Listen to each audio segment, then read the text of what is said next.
بنده خدای دیروز اومد گفتش آقا شمال نرید 150,000 تومان فلان. ببین دنبالتون نکردن که شما. من خودم بچه تهرانم. خب تو بلند میشی میری شمال. تو حریم طرف ورود کردی. وقتی ورود میکنن به یه جا ادب و نزاکت و رسپکت و لایف استایل رو رعایت میکنن. وقتی میری تو نونوایشون به تو میگه 2 تا نون 150,000 تومان، یه همچین توهمی رو که تو داری میزنی، اگر 100 مدل مواد و مشروب بزنی همچین توهمی نمیشه بزنی. چی میگی؟ حواست هست؟ 150,000 تومان 2 تا نون یا آبجوش میگی 50,000 تومان. نخر آقا، بشید تو خونت.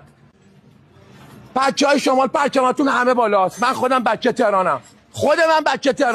1000 بارم رفتم. 1000 دفعه احترام گذاشتم به ما. دمشونم گرم. بیادبی کردی.